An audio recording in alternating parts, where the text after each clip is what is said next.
Hi అండి, అందరికీ నమస్కారం. మనందరికీ దసరా తెలుసు కదండి. 2024 దసరా నవరాత్రులు కూడా రాబోతున్నాయి కదా. మరి ఈ దసరాని ఒక్కొక్క ప్రాంతంలో ఒక్కో రకంగా అయితే జరుపుకుంటారు. మన తెలంగాణలో అయితే పూలను పూజించే గొప్ప పండుగ ఈ దసరా పండుగ. తెలంగాణ సాంప్రదాయానికి ఈ బతుకమ్మ పండుగ ఒక ప్రతీక. ఆడబిడ్డలందరూ కూడా పుట్టింటికి చేరి తీరొక్క పూలను సేకరించి సంతోషంగా బతుకమ్మ పండుగను జరుపుకుంటారు. ఈ నేపథ్యంలో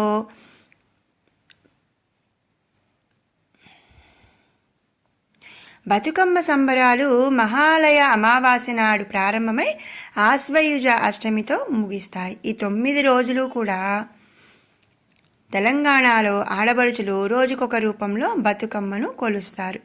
9 రోజులు జరుపుకునే ఈ పండుగ వేడుకల్లో ఒక్కరోజు మినహా మిగతా 8 రోజులు ఒక్కో రకమైన నైవేద్యాన్ని సమర్పిస్తారు. అవి ఏమిటి, అసలు ఒక్కొక్క రోజు ఉన్న బతుకమ్మకు ఒక్కొక్క పేరు ఏమిటి అనేది మనం ఈ వీడియోలో తెలుసుకుందాం. ముందుగా ఎవరైతే ఫస్ట్ టైం మన ఛానల్ చూస్తున్నారో వాళ్ళు మన ఛానల్ని సబ్స్క్రైబ్ చేసుకొని అలాగే బెల్ ఐకాన్ కూడా క్లిక్ చేయండి. మరిన్ని ఎన్నో అప్డేట్స్ అనేవి మీకు వస్తాయి. ఇక బతుకమ్మ తొలి రోజు పూలతో చేసిన బతుకమ్మను ఎంగిలి పూల బతుకమ్మ అంటారు. ఎంగిలి పూల బతుకమ్మ రోజును పెత్రామాస అని కూడా అంటారు. ఈ పండుగ అమావాస్య అంటే భాద్రపద మాసం అయిపోయినప్పుడు వచ్చే అమావాస్య రోజు మొదలవుతుంది. ఎంగిలి పూల బతుకమ్మ రోజు బియ్యం పిండి లేదా తడి బియ్యంతో నువ్వులను నైవేద్యంగా సమర్పిస్తారు. ఇక రెండో రోజు అటుకుల బతుకమ్మ. ఆశ్వయుజ మాసంలో పాడ్యమి రోజు వచ్చే రెండో రోజును అటుకుల బతుకమ్మ అంటారు. అటుకుల బతుకమ్మ రోజున సప్పిడి పప్పు, బెల్లం, అటుకులు నైవేద్యంగా పెడతారు. మూడో రోజు ముద్దపప్పు బతుకమ్మ. ఈరోజు ఆశ్వయుజ విధియ. ఈ బతుకమ్మ రోజున ముద్దపప్పు, పాలు, బెల్లంతో కలిపి బతుకమ్మకు నైవేద్యంగా సమర్పిస్తారు. నాలుగో రోజు నానబియ్యం బతుకమ్మ. నానబెట్టిన బియ్యం, పాలు, బెల్లం నైవేద్యంగా సమర్పిస్తారు.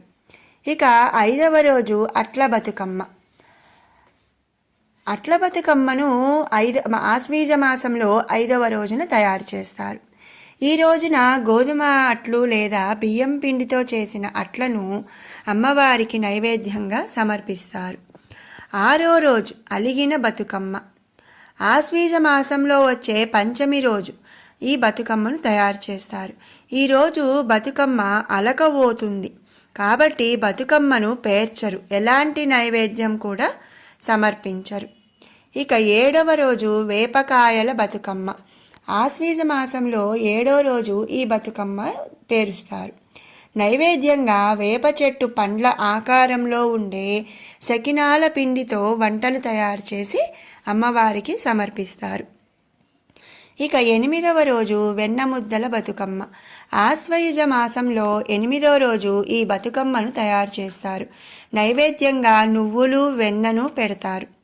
చివరి రోజు అంటే 9వ రోజు సద్దుల బతుకమ్మ. దుర్గాష్టమితో జరుపుకుంటారు ఈ బతుకమ్మను.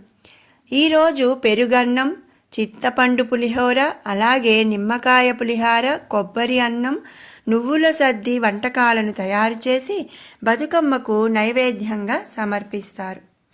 మరి విన్నారు కదండి, తెలంగాణ ఆచారం ప్రకారం దసరా నవరాత్రులు ఎలా జరుపుకుంటారు అనేది. మరిన్ని ఇలాంటి అప్డేట్స్ కోసం మన ఛానల్ని సబ్స్క్రైబ్ చేసుకోండి. మీకు ఈ వీడియో నచ్చినట్టయితే లైక్ చేయండి, షేర్ చేయండి, అలాగే సబ్స్క్రైబ్ చేసుకోండి. Thanks for